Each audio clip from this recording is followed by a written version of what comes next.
and thank you, Clarinet. So I'm sharing my screen. Is my presentation visible? Yes, and ma'am. am I audible? Because we couldn't check Yes, the. ma'am. Okay, thank you. Ma'am, can you make it full screen? Yeah, I'm doing it.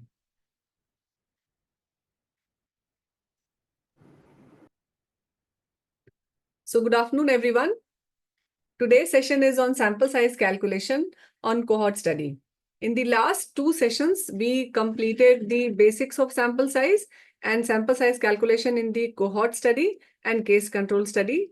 And we use statulator as a calculator for sample size. And in this session also, we will use the same statulator and we'll understand some basic concepts of cohort study, the types of cohort study, the outcome measure in the cohort study, and then how to put that input in that particular statulator. So there are basic steps of cohort study. I know that many of you already know this concept, but still just to brush up our concepts before we move to the sample size calculation, let's see this. So classically in cohort study, we start with a group of people, we enroll subject, and then we assess their exposure status. So we measure their exposure status. That exposure can be any risk factor, or it can be a natural risk factor or some lifestyle related risk factor. We measure that exposure at the baseline, and we measure the disease status also. That means outcome at the baseline, because we need to determine that the individual whom we are recruiting, they are free from the disease, and it's only the risk factor or the exposure which is present. So we measure both, and then we divide them on the basis of the exposure status. That means exposure is there, present or absent. Then we follow them up over a period of time depending on the natural history of disease, and then we measure the outcome. And that outcome, it can be in the form of mortality, like death, or it can be in the form of any disease like coronary artery disease, or it can be in the positive outcome like recovery also. So depends on the nature of outcome. So after a follow-up period, we measure the outcome in both the group, the exposed one and the non-exposed one. This is the example of physical activity and cardiovascular disease. So let's say we have recruited the adults without cardiovascular disease. That's why you need to have a screening for the cardiovascular disease, and all the individuals should be free from the outcome. That is the cardiovascular disease in this case. But the exposure status is there. That means physical activity, which is the exposure, and the individual can be with physical activity or without physical activity. It is not always necessary that you will have an absence of physical activity. In that case, what we do, we have a gradation of physical activity. That means there can be individual with low level of physical activity and a high level of physical activity.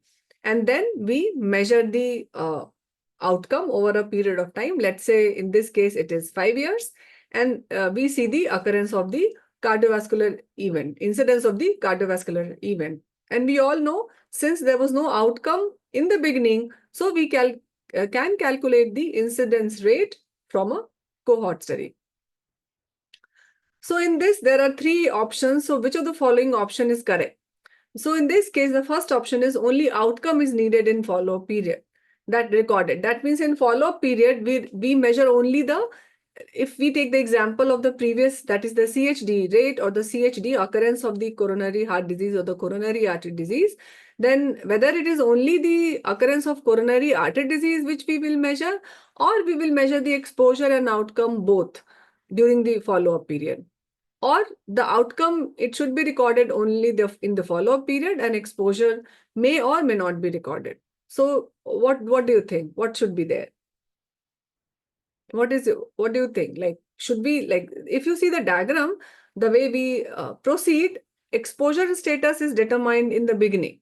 So should you be measuring that exposure again in between or at every follow-up period, or you should only measure in the beginning? So can I see the messages, or should I go ahead?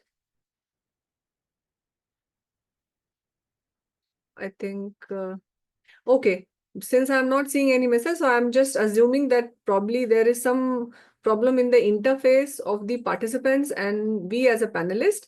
So the answer would be exposure and outcome. It depends actually which kind of exposure is there.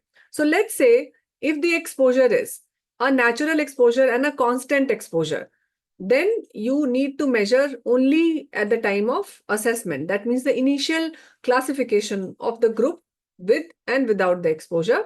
And if it is changing over the time, if it is a time dependent exposure, that means smoking, then you need to measure it at every follow-up period. Why? Because a person might leave smoking in between.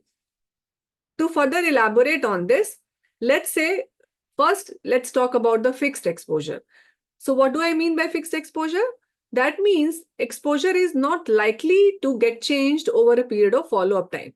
Let's say genetic predisposition. If you are determining or if you are classifying children based on some genetic exposure, then that is not going to change over the period of time. So you can like keep only the exposure status in the beginning. Or if it is an environmental exposure, that means people who are living in a particular area may be exposed to air pollution, air pollutant level, or if they are living the source of water, if it is high in fluorine or if it is high in arsenic or selenium or any natural environmental toxin is there, then again you will consider that. But again, that may also change because the level of pollutant also change with time. If there are some intervention, natural intervention, if it is going on. But genetic, definitely it is not going to change. So that I mean by the fixed exposure. What do I mean by a variable exposure? Variable exposure means lifestyle factor. Like I am obese right now, probably, but in between time, I may change my status if I'm exercising, because you know that this cohort or a prospective study, the longitudinal study, we don't do any intervention. We only observe people over a period of time. So they might adapt to some other exercise therapy, which we have not started, but they are doing on their own. So the exposure status might change. Initially, I might be obese, but with the period of passage of time, I might fall into a lean category. So that's why this, what we know as a time dependent or time varying exposure, and usually all lifestyle factor, whether it is smoking or let's say cholesterol level or diabetes, high sugar or low sugar level, or physical activity, alcohol intake, everything depends, like it changes over the time. So what I mean by saying this, that you should measure both the outcome and the exposure at every follow-up time to just see whether there is any change in the outcome and any change in the exposure status or not. So we always compare like cohort study with the case control study that traditionally we see in our community medicine books and traditionally we have been reading. But if you see like you can compare this cohort study with a randomized control trial also, because in randomized control trial also you follow up the individual over a period of time. The important thing in randomized control trial is one is the intervention, because the intervention is in the control of the investigator. Investigator plan for intervention and he exposes the individual, and that intervention you can treat it as a exposed. So those individual who had an treatment group, you can consider it as exposed, and the standard treatment you can consider it as a non-exposed. So similarly, that random assignment, then what is the difference between a randomized control trial and cohort study? So you can see that it is basically the randomization process. Because in the randomization process, and you see that the biases, the confounding factors, the confounding bias, it will be much less in case of a randomized control trial, because you are randomizing the subjects with the treatment or the standard new treatment or the standard treatment or placebo or the new treatment. And that's why you are controlling the confounder. You are like controlling the confounder in a known and unknown, means there might be some unknown confounders also. So you are like making this distribution a kind of even between the group 1 and group 2. Whereas in case of a cohort study, this may not be a very even distribution, since you are not randomizing the exposed and non-exposed, and it is only on the basis of exposure. There is a clear classification of the exposed and the non-exposed. So in nutshell, a cohort study, you know that there is, you are interested in some outcome, and in the beginning, that outcome has not happened. So you start with healthy individual, but with some exposure to some risk factor, and then you compare the incidence of the disease or the outcome of interest. It can be outcome of interest, not necessarily always a disease, in the group exposed and non-exposed. And but outcome, again, outcome at least you need to assess twice. What do I mean by twice? That means one in the beginning, which we have done, like when you are classifying the individual in the beginning, that time also you assess the outcome, because you want to prove that the individuals, they were free from that disease situation. That's why you measure the outcome in the beginning also, to label them healthy. Because if someone is having a cardiovascular disease, then definitely you will exclude that person from your cohort group. It should be a healthy individual exposed to some of the risk factor. So this is the basic of the cohort study. Now there are various types of cohort study. So classically, we know it is a prospective cohort, which we all know and read. There's another type which is also known as the retrospective cohort. And there's a third type which, whenever we adopt both these study design, then it is known as the ambispective type of study design. So coming to first type of study design, which is a prospective cohort study. And one of the classical prospective cohort study is the nurses' health study, so which was done in the UK. And they have started with a special group of people. They are nurses. They are not the general population, but a special group of individual. And they have measured, there were approximately 1,17,000 nurses who participated in this study.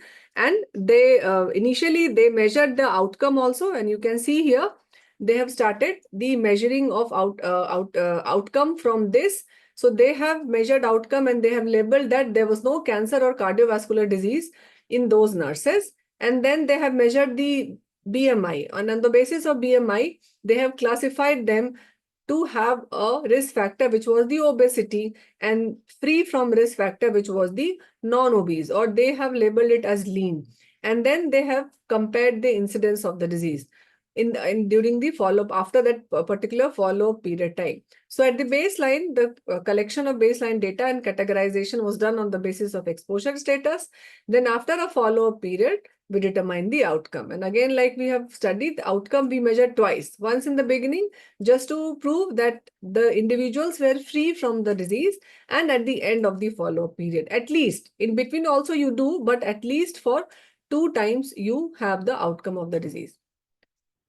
Now, in case of a cohort study or prospective cohort study, there is something known as the incident rate. So you know about the incidence. So incidence is the occurrence of a new event or a new case or the new disease in a population who are at risk.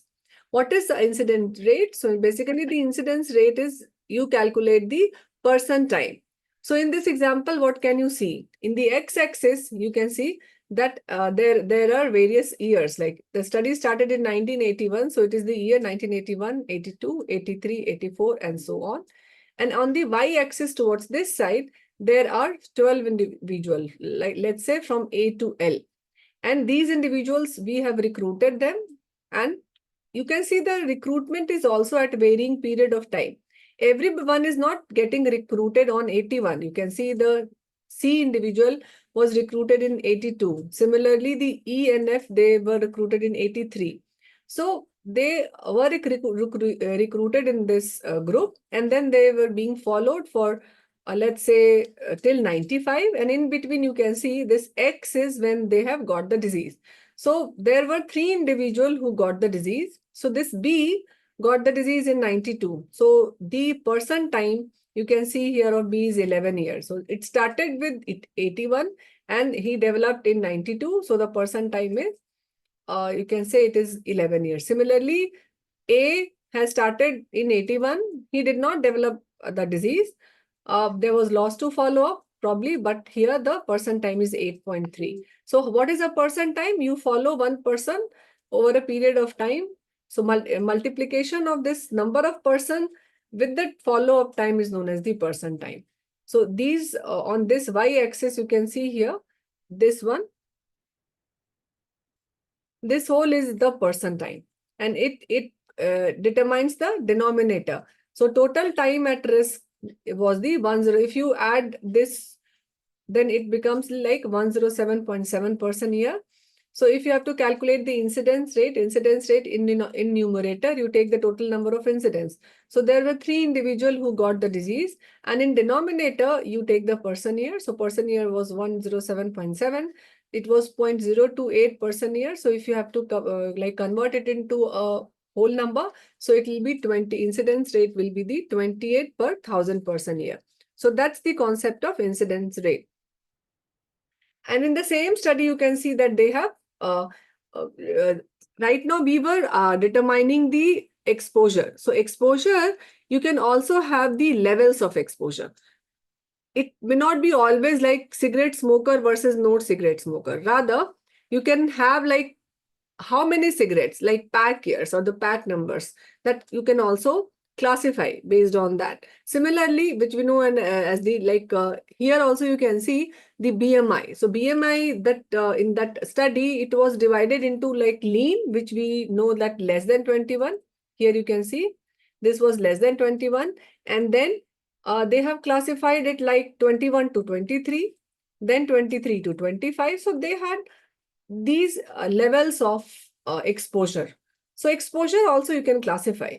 And these were the numbers of the heart attack or the non-fatal heart attack. So 41 heart attack was there in the lean group, and then 57, then 56. So the whole column, it represents the heart attack in this various exposed group. And the person year of observation in various, so you can see the person year here, it was according to that specific exposed group. So these were the person year.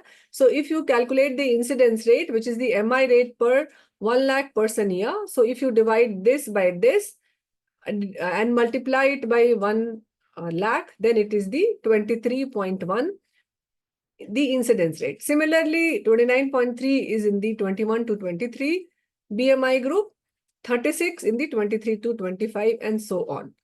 And you can calculate the rate ratio also. So rate ratio, if you consider this as a reference, because in case of a rate ratio, you have to have a reference group also. So this one was taken as a reference. And then if you take this rate, 29.3 divided by 23.1, it will be 1.3, which is the rate ratio. So rate ratio, you can see here like 1.3, 1.6. There was increasing rate ratio. You can see here like it increases from 1 to 1.3 to 1.6, 2 and 3.7. So similarly with the increase, you can see here that with increasing the BMI from less than 21 to 29 here, you can see here, this rate ratio, it increased to 3.7.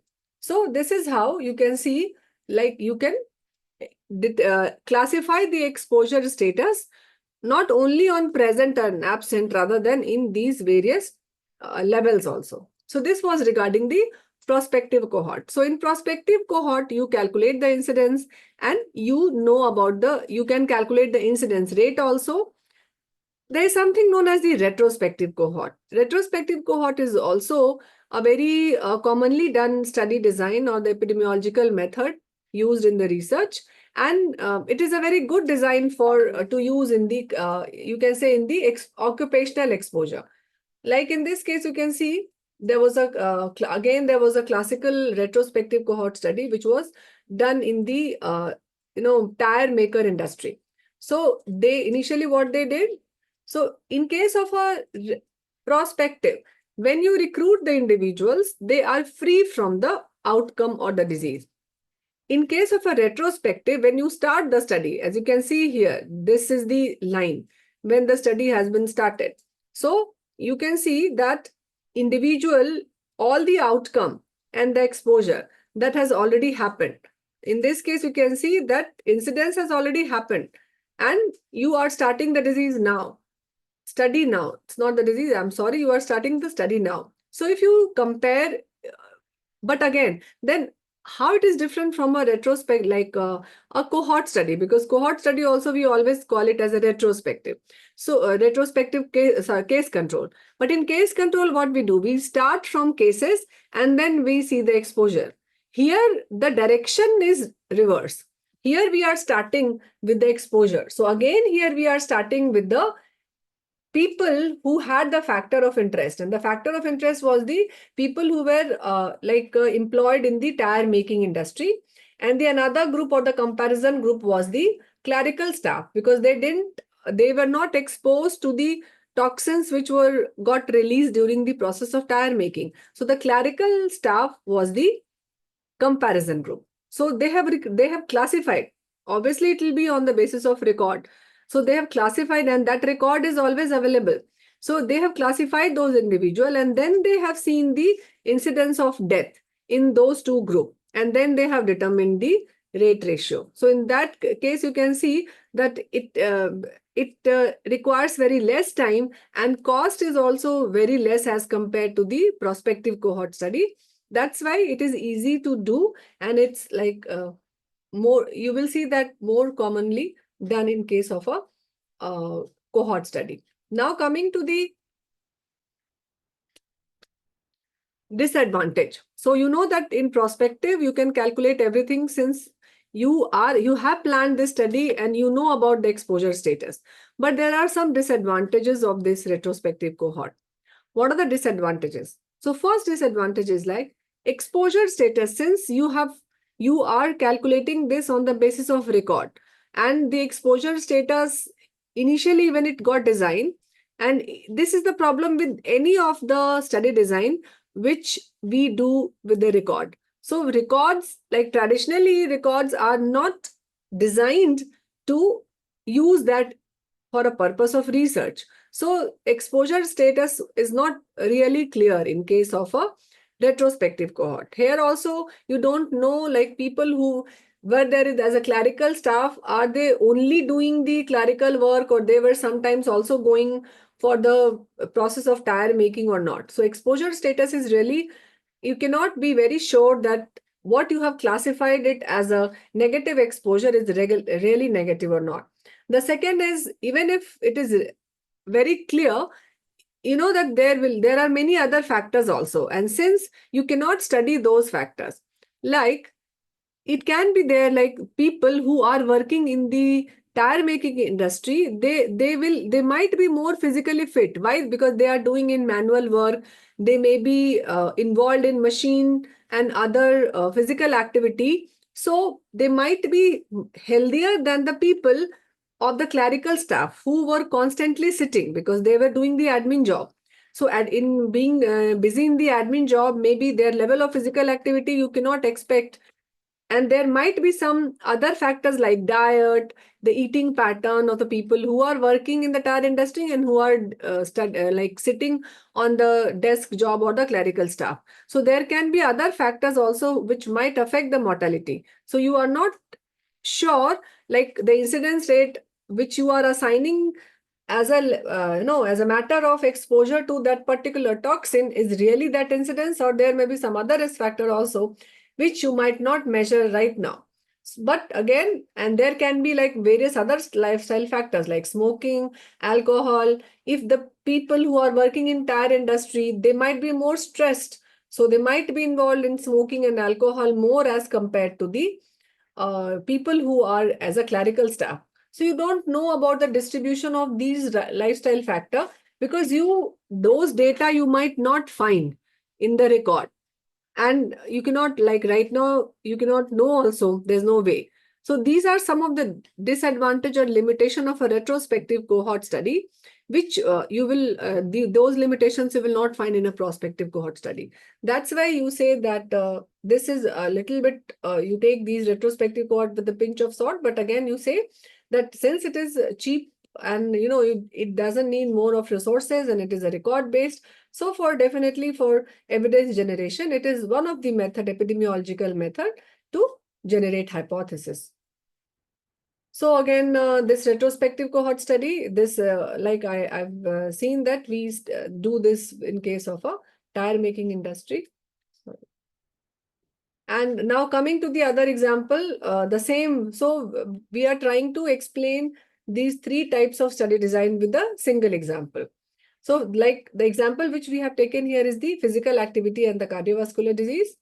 So you can see that if I want to do a prospective study design, so I've started it in 2024 and I have planned a 20-year follow-up period. And after 20 years, like in 2044, I will see whether the outcome has happened or not. So this will be a prospective study. The same exposure and outcome, physical activity and cardiovascular disease, if I want to do a retrospective design, how I can do?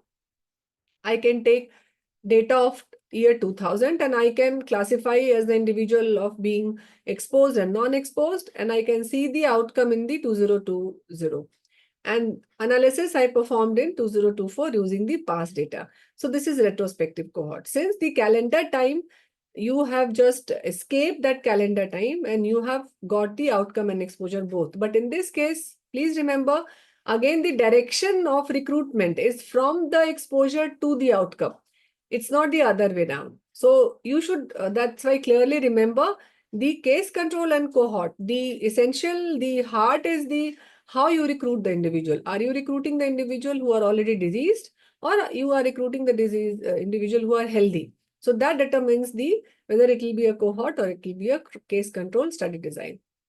And then the ambidextrous will be like you have started the study in 2000 and till 2010 you have did the retrospective exposure. In 2020 you have measured the outcome, and from 2020 you have planned that you will again follow them up in the future to see the further outcome. So that will be like combination of your retrospective and prospective, which is known as the ambidextrous study design.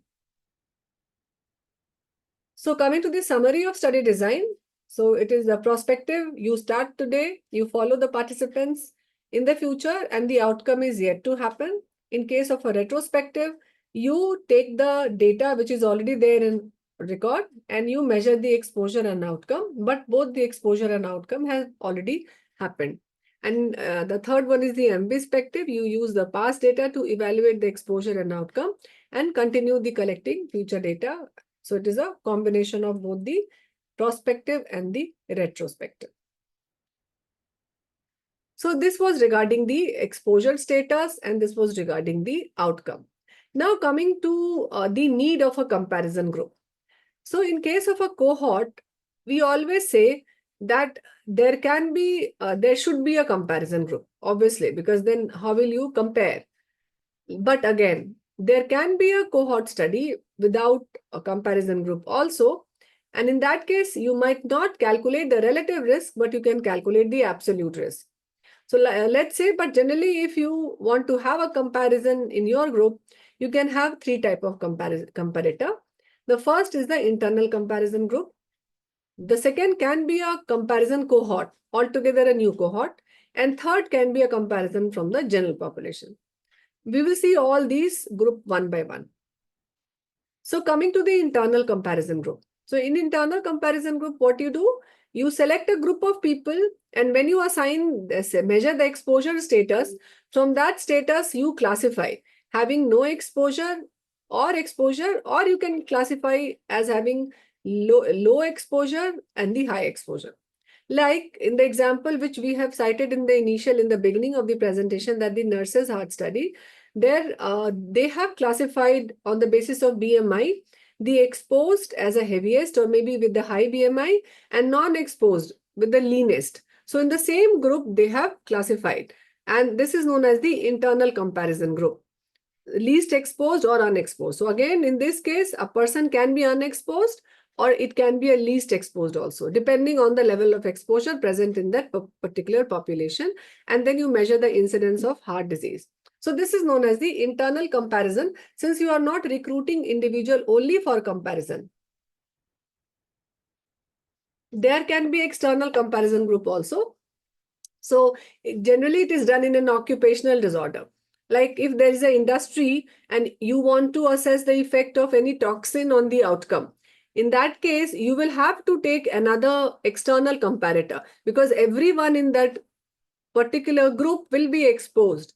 So like, let's say in this example, they did one study in that particular factory, everyone was exposed to disulfide, which was a rayon factory worker.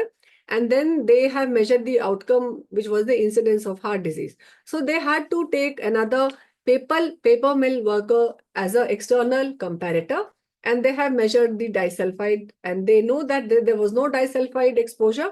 So they took as a no exposure, and then they measured the incidence of heart disease. So this is, you are recruiting another factory worker which are like free from that particular exposure, and then you measure the incidence of heart disease. This is known as the external comparison group. So in the first case, we have seen that there can be an internal comparison group. And in the second case, we are seeing that there is an external comparison group. There can be a third scenario when the general population, you can use it as a comparison group in case of a rare exposure. So like a rubber worker who are doing the work in the rubber industry. Here, if you want to take another worker group, that can also be like a external comparator, or you can see the mortality rates in the general population and in the rubber workers. But again, in this case also, there is something known as the healthy heart, you know that the healthy worker effect. So what is a healthy worker effect? So general population, the baseline, you can say like the scenario, the baseline profile of the people who are working in the rubber worker and who are the general population might not be similar. So it might have bias if you calculate the mortality rate. But again, it is also one of the way to do the comparison against a general population. So these are the three groups where you can have a comparison. Now, we'll see some of the exposure and outcome in the given scenario. So like you can see, this is the title of the study, a prospective observational study of domestic violence during pregnancy. So if I ask from you, what is the exposure? So what is the exposure in this case and what is the outcome? So if you see, the exposure is the domestic violence. And outcome is the pregnancy outcome, because outcome, it is not clearly written in the title of the study, but we assume that it will be related to some pregnancy outcome, let's say birth weight or some pregnancy complications after the pregnancy or during the pregnancy. So this is the exposure and outcome.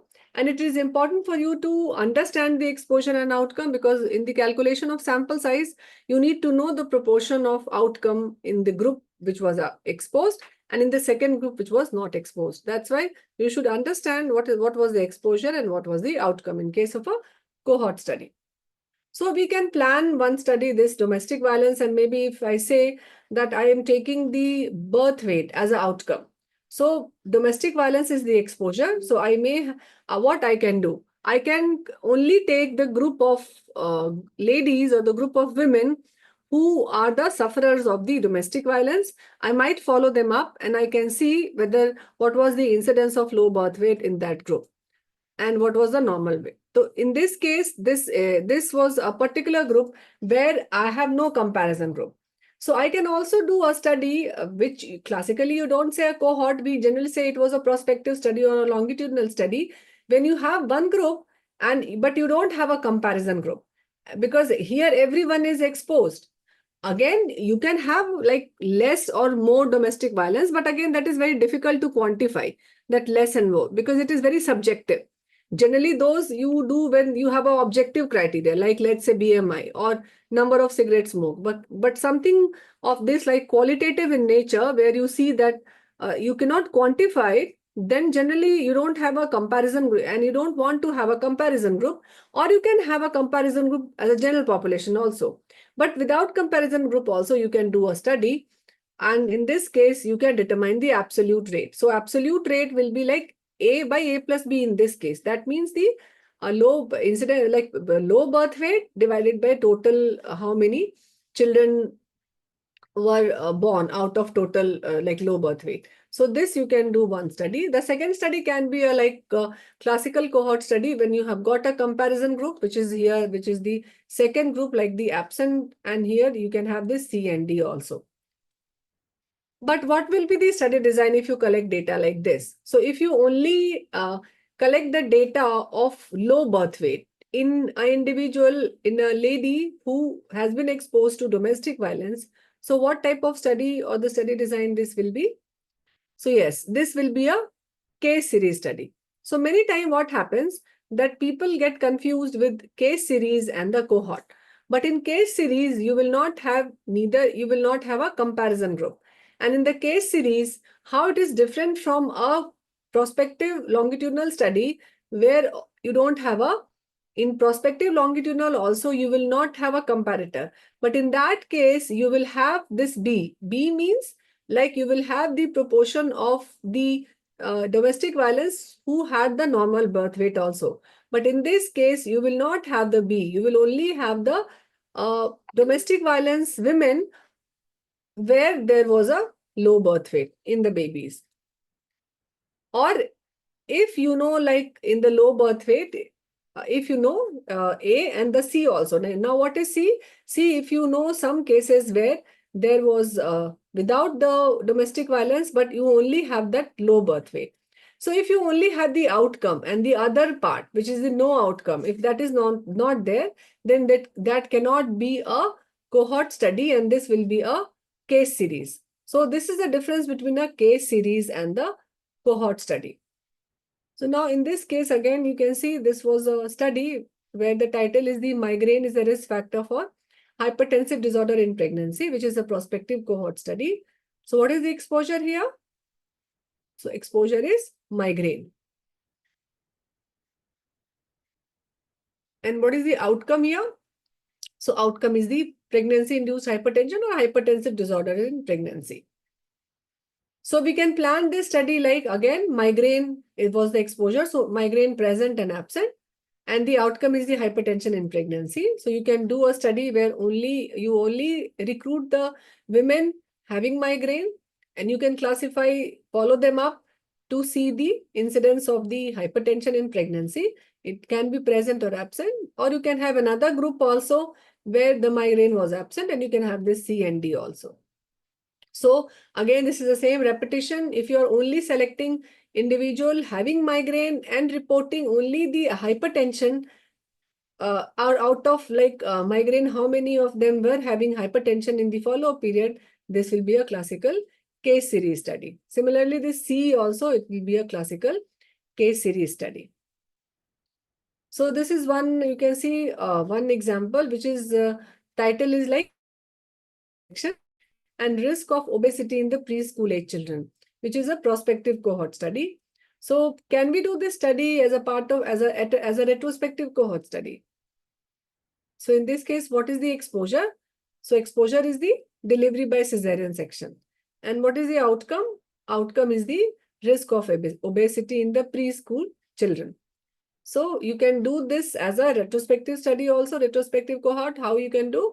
You can take the preschool children and you can like go, if you have got a record, you can start taking the, going to the hospital, seeing like which are the women who got delivered by the cesarean section. You can take the rest of the women who got delivered vaginally as a control group. Control means as a comparison group. And then you can follow them up. That means you can see the, not follow them because already both the disease and outcome has happened. So you can see the children, you can measure the BMI in the children and you can see whether they are obese or not. So this can be done as a retrospective cohort. So any prospective cohort, if the data is available, because only thing is the availability of the data. If it is available, you can do a retrospective cohort study also. So now let's do some sample size calculation. These were some basics of the cohort study design. So now we have seen this in the previous presentations also. There are steps in the sample size calculation, and in the sample size, we always determine what is the outcome. So outcome are you going to measure in this case, in case of a case control study, in case of a cohort study, what is the outcome? Generally, you measure the incidence rate. It can be in the form of incidence rate. It can be in the form of relative risk, or it can be in the form of proportion of outcome in the exposed versus as compared to the non-exposed. So these are the few of the outcome which you will find in case of a cohort study. So there are steps in the cohort study. The first in the calculation of a sample size, and this is same for all type of study design. So you start with the research question and you identify your study variable. So whether your outcome is in the form of a mean or in the form of a proportion, or it is in the form of a relative risk, and then you see you identify definitely with the thorough literature review. Then you set the parameters for the sample size calculation from your literature review. You see like what are the from the journal, you see like what are the various parameters like relative risk or the incidence of exposed that disease in the exposed group. Then you calculate the sample size, putting those input in the statulator. Then you do the adjustment and then you do the write-up. So the sample size consideration in the cohort study, the first type of sample size calculation which you might do is the hypothesis testing for a relative risk. So in a cohort study, what input you need for hypothesis testing? So like you can have an anticipated proportion of outcome. Since you know that we start from exposed, so you see the outcome. So what is the anticipated proportion of outcome in the exposed group, and what is the proportion of outcome in the non-exposed group? And this you take from any of the previous literature that you see, like the previous literature or the author, they have reported something. So you take that value, or you might take the anticipated relative risk also. So out of these three, which you are seeing here, if I see this, out of these three, you need any of the two input for the calculation of sample size. And then you again fix these levels, like you keep this level of significance at 5% level or the alpha error. If you take the confidence level, it is 95%. Power of the study is the 100 minus beta error or the type 2 error, which is generally we fix it minimum at 80%, but you can have like more than 80% also. And then you can have like alternative hypothesis as one-sided or two-sided. Generally, we take two-sided hypothesis because it calculates, generally the calculation of sample size for two-sided hypothesis is more. So if we are neutral and we don't want to commit ourselves towards one side, then we take this two-sided hypothesis and we do the calculation.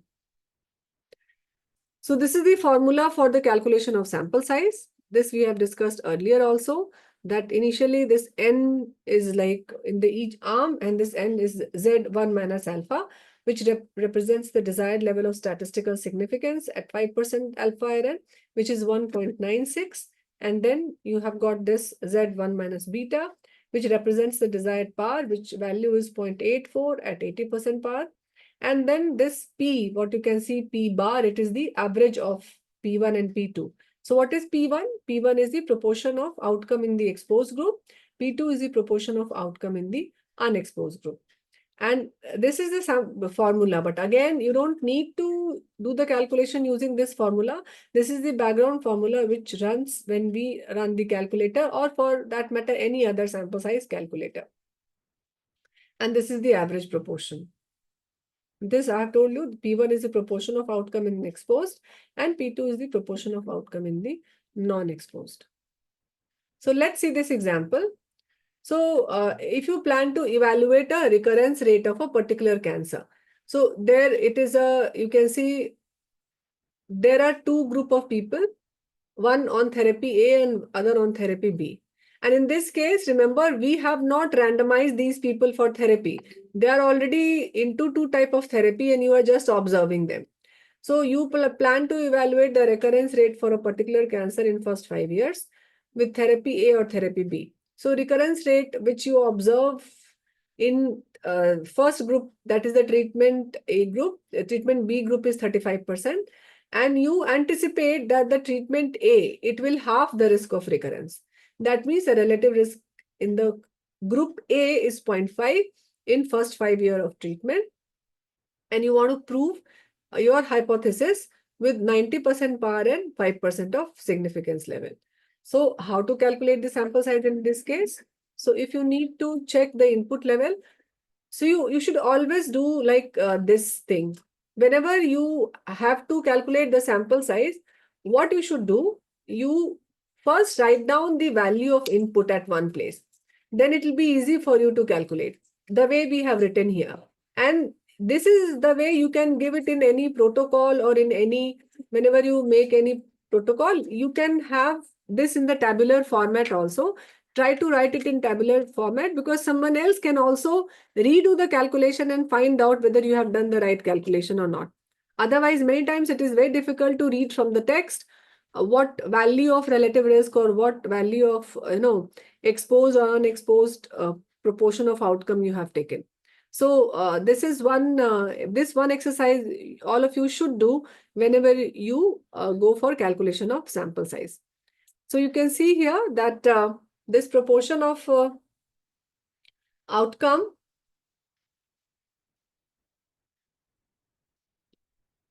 it's the 35%, and in anticipated relative risk is the 0.5, and the level of significance is 5%, and the power is 90%. So I'll just write it down at one place.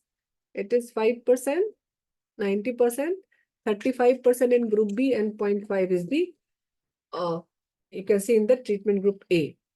So I'll go to statulator.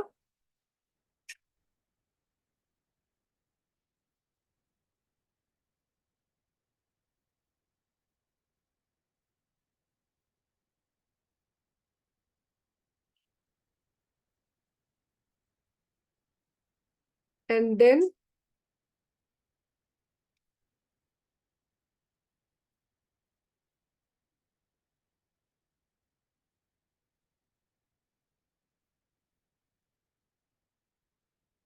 just a sec.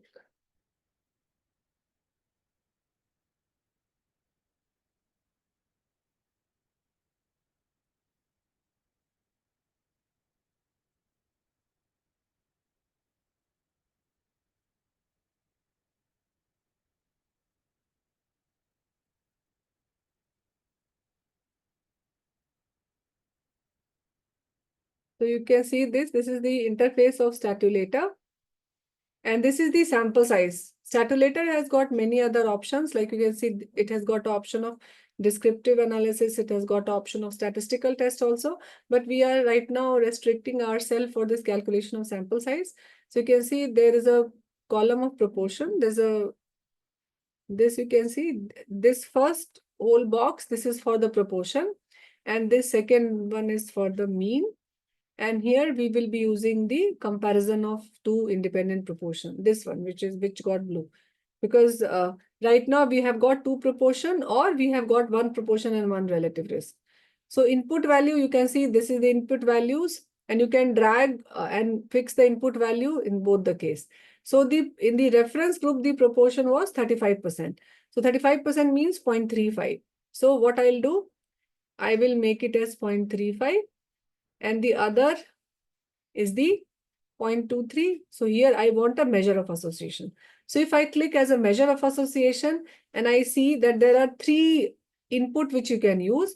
You can use the difference in proportion. You can use the relative risk. This odds ratio definitely we don't use for the cohort, but generally it is used for the case control and the analytical type of cross-sectional study design.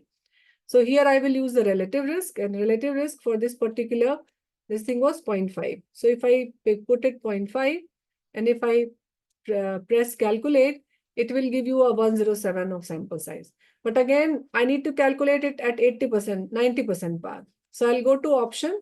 Here you can see there is an option of desired power. So right now it is 0.80, but I can change it to 90. That means 0.90. So I'll just drag it to 0.9 up till this level. And I have to press this update. So if you press this update, it will be like 139. Initially, it was 107, and you should always read this write-up. So how you will write that, assuming that 35% of these subjects in the exposed group have the factor of interest. So what is the factor of interest here? If you see this presentation, the factor of interest was the recurrence of the tumor. So how will I write? The recurrence of tumor in the treatment B was 35%, and after applying for continuity correction, the study will require a sample size of 139 in each group. This 139 is not including the both groups. So you have to take 139 and 139. So the total sample size is 278.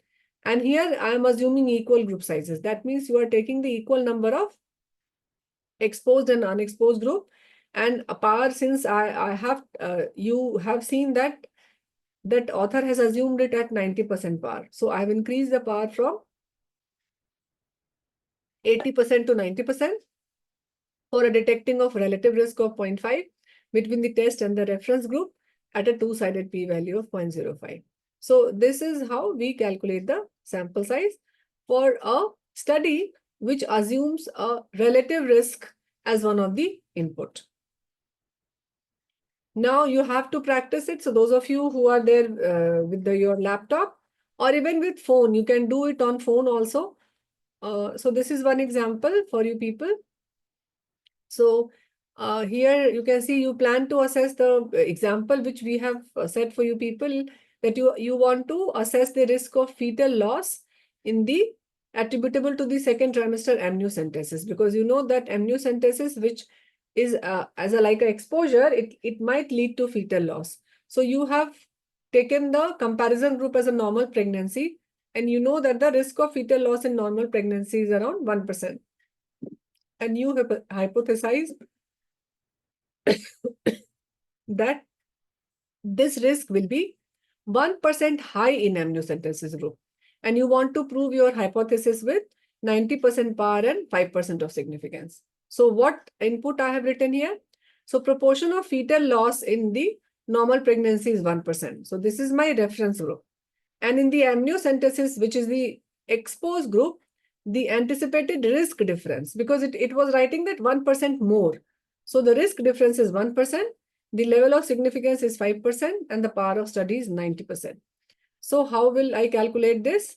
Here I have taken just to show you the alternate hypothesis is one-sided. That means I am believing that this amniocentesis, the risk will always be more. It cannot be less. So that I mean by the one-sided hypothesis. So if I go and again do this in the statu later, so how will I do it?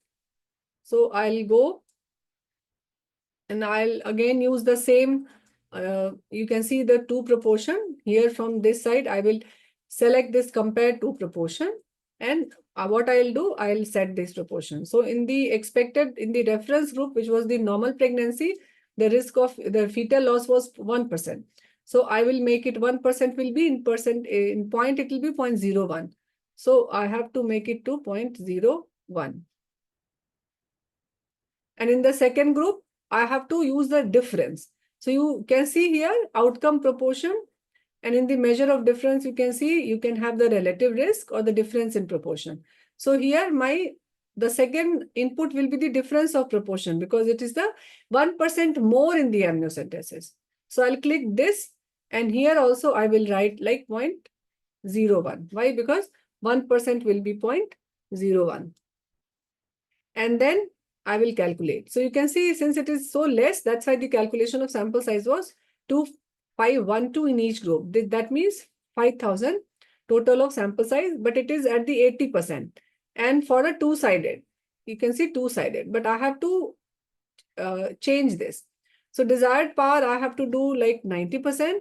And again, if you do it like one-sided, here you can see it is the alternate hypothesis. So if you want to change it, you can click on this one-sided hypothesis and you can update it.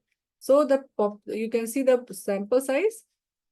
So you can read this like 90% power. I have increased the power and I have made this to one-sided.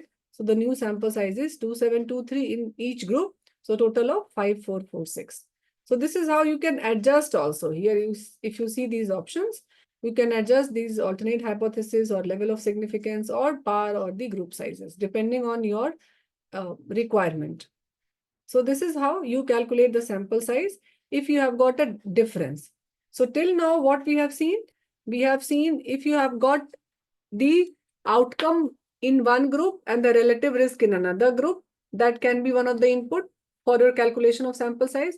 In the second case, you can have the outcome in the reference group and outcome in your study group in the form of a risk difference. That can also be there, which we have just seen.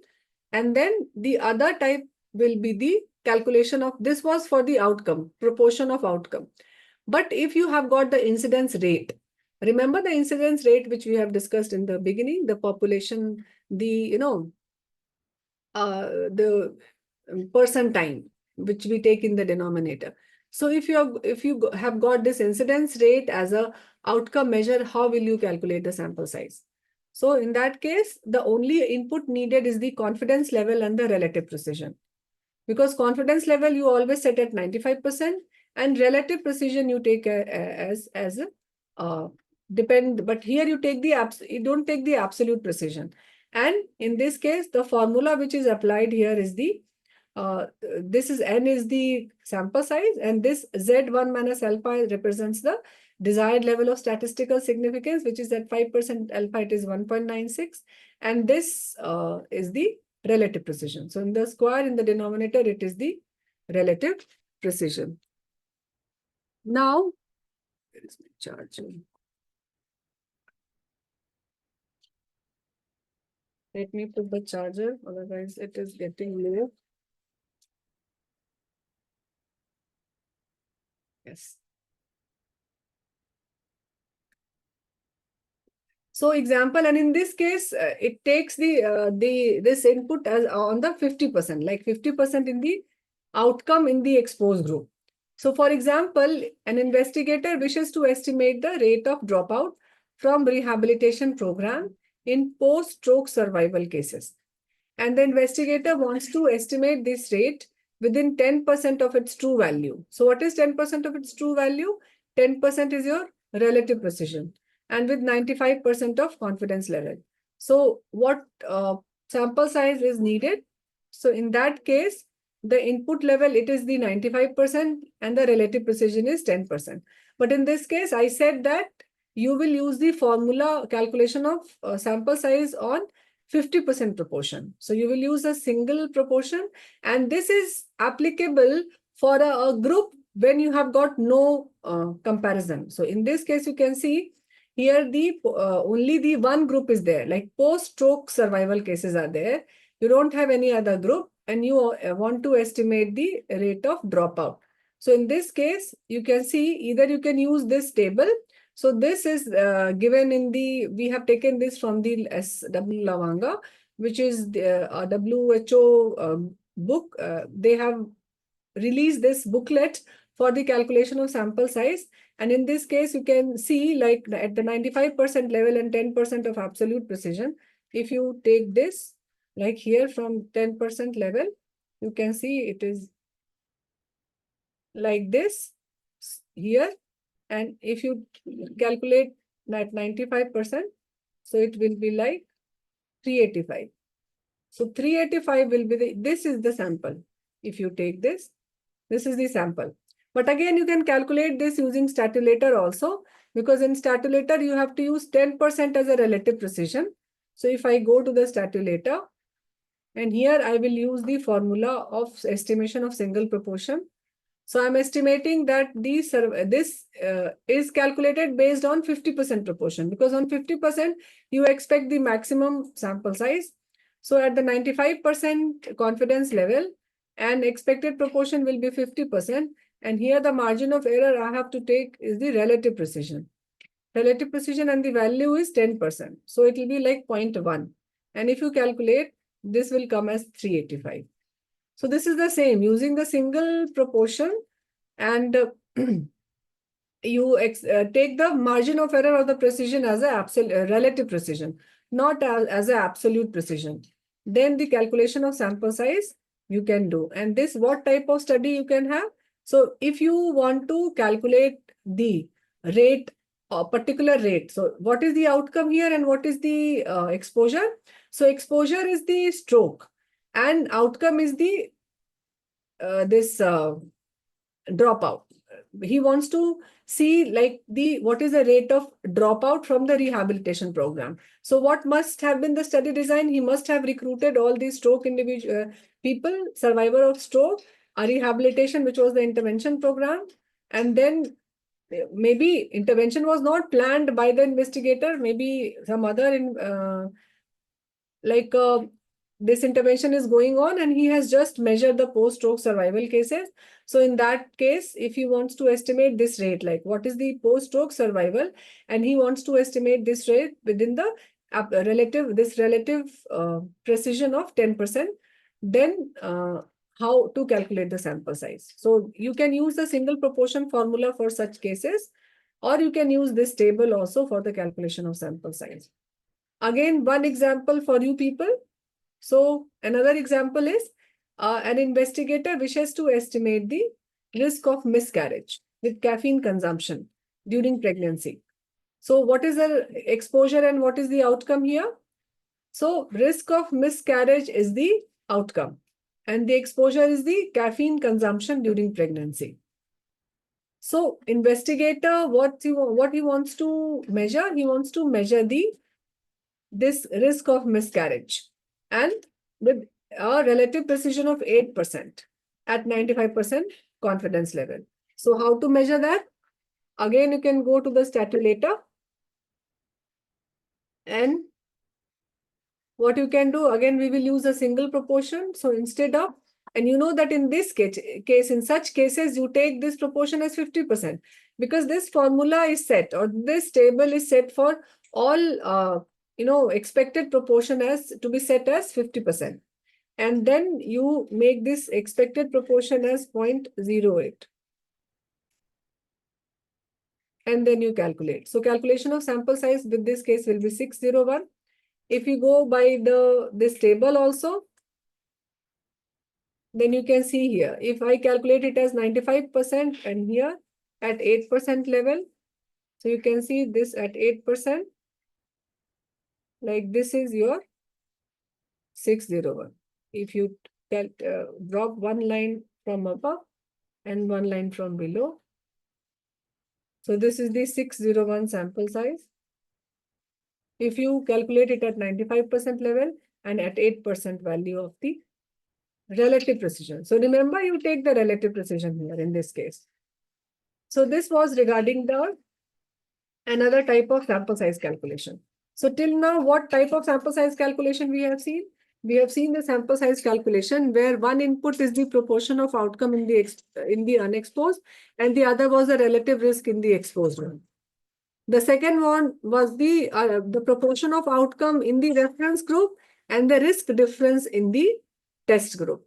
And the third one was when you have only single group and you want to assess a particular outcome with the value of this relative precision, then you use this formula of single proportion formula and you just fix the value of this relative precision in the formula.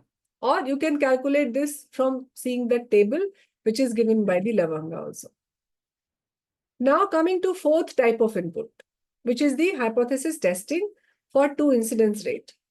So in this case, you want to, if you have got the incidence rate of one group and the incidence rate of the other group, and then how you can calculate the sample size. So this was the incidence rate which we have used, which we have discussed in the beginning. That incidence rate is basically in the numerator, you have got the incidence of the event, and in denominator, you have got the total person time. This is the incidence rate. So what input is needed for the calculation of sample size? If you want to calculate it on the basis of your incidence rate, so in the first input, you need the anticipated incidence rate in the exposed group. The second, you need the anticipated incidence rate in the non-exposed group. And then you see the level of significance, which is usually set at 5% level, which is the alpha error. You see the power of the study, which is the 80%. And then you see the alternate hypothesis, whether it is one-sided or a two-sided hypothesis. So the formula which we apply in this case is this U plus V square. You can see here. What is this U plus V? So this is basically U, and this we have taken from the Kirkwood, Betty and Kirkwood. And you can see this U is again what we write as beta. So this is represents the desired power, which is 0.84 for 80% power. This V is like Z alpha, which is the a desired level of statistical significance, which is for typically as 1.96 for 5% of alpha. This is same like this. Kirkwood has simplified this Z1 minus alpha by 2 and Z beta by replacing these two terms with U and B, because you only need to remember the value. So this U is 0.84 and this V is 1.96 for like 80% power and 5% of alpha error. And then this mu1 is like incidence of outcome in the exposed, and this mu0 is the incidence of outcome, like incidence rate of outcome in the non-exposed.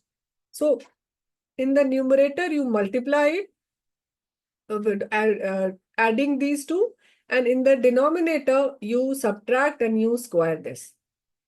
So coming to the example, so this example we have taken from the this book only, that as a part of study long-term effect of noise on workers in a particular noisy industry, it is planned to follow up the cohort of people who were recruited in the industry during a given period of time.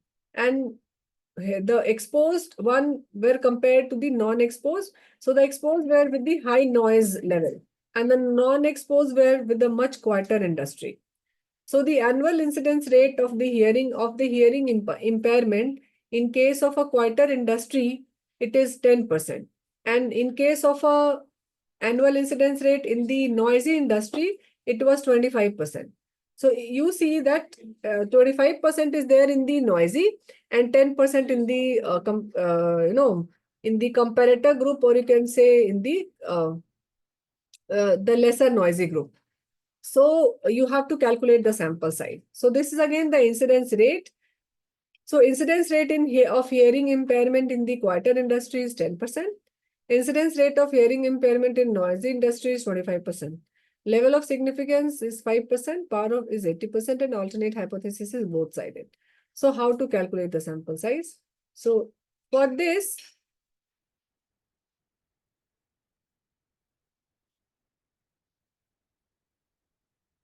so there is a formula, I think. There is a formula which we write that we have seen how to calculate that.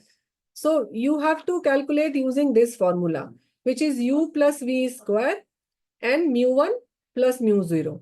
So you have to calculate the manually. Why? Because we don't have a calculator using this incidence rate as one of the input in the statulator. So you have to add this U plus V. So what will be this U plus V? So let me open the calculator and then so if I open this calculator, you can see that I have to add this value of 0.84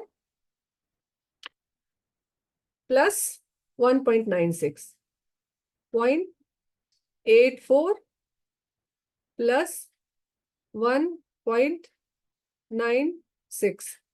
This will be your 2.8. And then we have to multiply this by 2.8. Why? Because we have to square this. So it will be 7.84. So 7.84 is the value of U plus V square. Let me shift this to this side. This U plus V whole square. Then again, I have to multiply it with the mu1 plus mu2, means incidence rate in the exposed plus incidence rate in the non-exposed, which was 35% and which was 25 and 10%. So if you multiply this by 35%, so it will be like 0.35. This will be one value, like 2.744. And then you have to divide this by this mu1 minus mu0. So what is this mu1 minus mu0? So this is, let's say, 35, 25, 35 was the next value. Let me see the value. So value is like 25 and 10. So if you like 25 minus 10, if I deduct 25, 10 from 25, it will be 15. So what I'll do? 0.15 square. So if I use the same formula and if I see this, so it will be 0.15 multiplied by 0.15. So it will be like 0.0225. And in the numerator, I had this 2.740. 2.740. This has come from this u plus v whole square multiplied by mu1 plus mu0. And then I divide it by 0.0225. So this will be like 121, and you can like make it whole number as 122 in each group. So this is how we calculate the sample size. So this you have to do it manually. This we don't have a calculator in the statulator. Now coming to another example, when you have to estimate a relative risk with a specified relative precision. So you want to just say that the relative risk is this much and what is the relative precision of that relative risk. Like we do for the proportion. In the proportion, you write like 50% is the proportion, and then you compare it either with the absolute precision or with the relative precision. Similarly, here the outcome is the relative risk. So what input we need for the relative risk estimation? You need the anticipated proportion of outcome in the exposed group, the way we have done in the beginning, the anticipated proportion of outcome in the non-exposed group, and the anticipated relative risk. Either of the two we need, and then the other two are the confidence level, or here we write as alpha error also because we take 0.05, and then the relative precision. So for this, the formula applied is this one. You take this Z1 minus alpha, 1 minus P1 and P2, and this log E1 minus E square, this is the relative precision. So again, the formula for this calculation, we'll see what is there. That, for example, in this case, you can see, like if you plan to study, to investigate regarding the migraine, whether if the exposure is migraine and if the outcome is the hypertension in the pregnancy. So you have seen that in the normal pregnancy, the hypertension is 10%. And you are anticipating that the relative risk of this hypertension will be 2 twice in women who are suffering from migraine, and I want to estimate this with 50% of this true value. That means 50% of this relative precision. This relative risk, I want to estimate it with the true 50% of its true value. So how will I write it? The proportion of outcome in the normal pregnancy is 10%. The anticipated relative risk of hypertension is 2. So if I take 50% of 2, it will be like 1. So like it will be from 1 to 3, the way we write about the proportion. So statulator doesn't have this option of using the relative risk as a absolute precision. So let me write these values. So this hypertension in normal pregnancy is 10% and the relative risk is 2 with the alpha error of 5%. And relative precision is 50%. So I have to put these values. So this is the, you can take this link from the presentation. This will be shared with you people, the presentation as well as recording. And here you can see it has given you the how to proceed with this. So you can see this alpha is the probability of type 1 error. This P1 is the proportion in the unexposed. This P2 is the proportion in the non-exposed. And this RR is the relative risk. So in this case, how I will use this? So I can go, this is your alpha. So alpha is the type 1 error. So I will write it as 0.05. Your P2. P2 is your proportion. So my P2 is here 10%. So I will write here is as 0.1. And the relative risk is 2. So I will write it as 2. And this relative precision, it is 50%. So I'll write it as 0.5. And then I'll write calculate. So if you see this calculate, so your N will be 104 in each group. That means you need 208. Total of 208 people for this.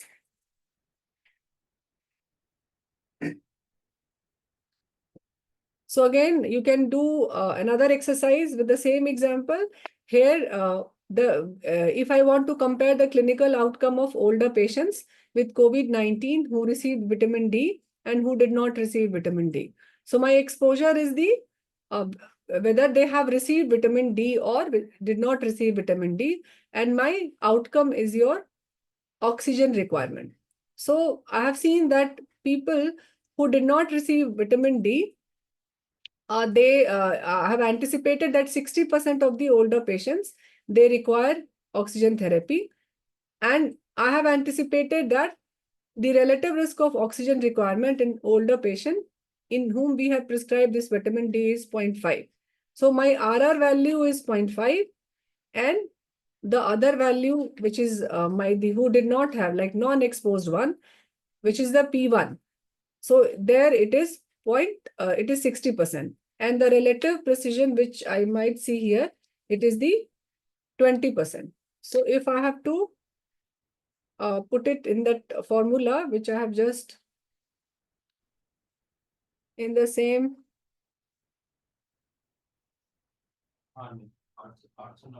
Here you can see the P1 is, P2 is your relative, let me 0.6. So it was 60%.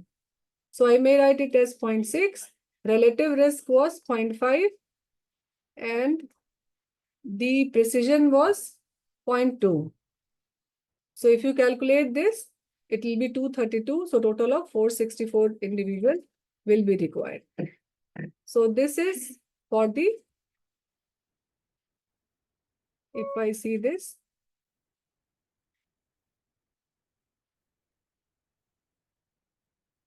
so this was the calculation of sample size.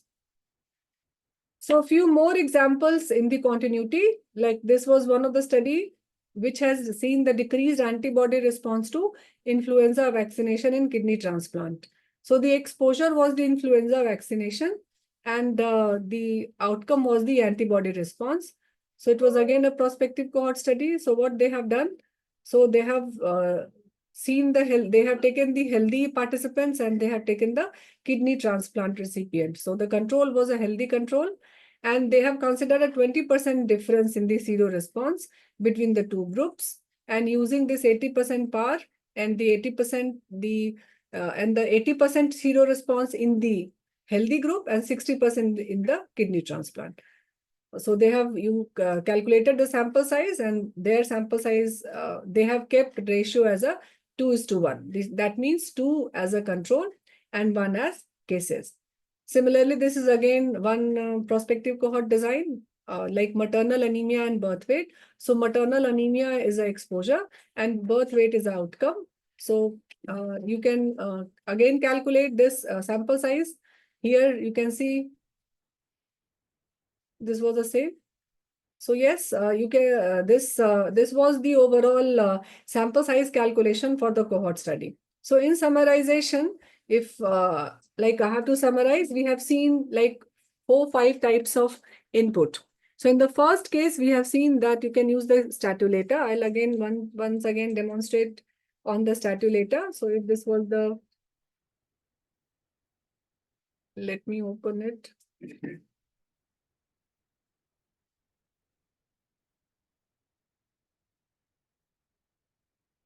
So this is the, if you open this statulator, you can see the sample size. And here you can see the estimation of single proportion and comparison of two independent proportion. So we have used both these options. So mostly we have used this independent proportion. In independent proportion here, the first one is the expected proportion in the reference group. Reference group is your non-exposed one. And in the second one is the test group. Test group is your exposed one. And in this case, you can see the measure of association. So this you need, the first one. And the second, either you can have all these three. You can have either the difference in proportion or the relative risk or the odds ratio, or you can have the outcome proportion also. So you can have all these four. And you can see there is a question mark also here on this hover on sound. So if you like just keep your icon here, so it will show you what this tells. So all this is there. So we have used this formula for the calculation, this input. And then in the option, you can see like we have got the option of changing the power of the study, the significance level, the alternate hypothesis, whether one-sided or two-sided, and the group sizes. So this we have used, again, we have used one more, which was on the single proportion. So this single proportion we have also used, where in the case of this cohort study, it assumes it to be 50% in the exposed, the outcome in the exposed one, and it calculates the on the basis of the only the confidence level, which is 95%, and the relative error, which is relative precision, which is depending on whatever relative precision you want to take. And then we have again seen one calculation of sample size on this formula, which this link we have given this in the, or you can post this in the chat also, this link, so that maybe the PowerPoint presentation, because okay, we will mail you the PowerPoint presentation, and you will get the recording also from the Clarnet.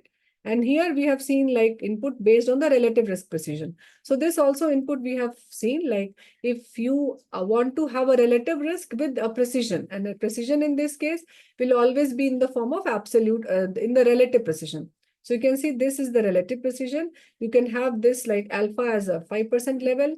The proportion one, either you can have proportion 1 and proportion 2, or you can have proportion 2 and this relative risk. And then you can have as the output as a sample in the one group, this one, and or in the sample in this n is in the both the group. So this if you like see basically, and then we have also discussed one Kirkwood formula, which where we could not find a calculator. This one, where u plus v square mu1 minus mu2. Let me show you.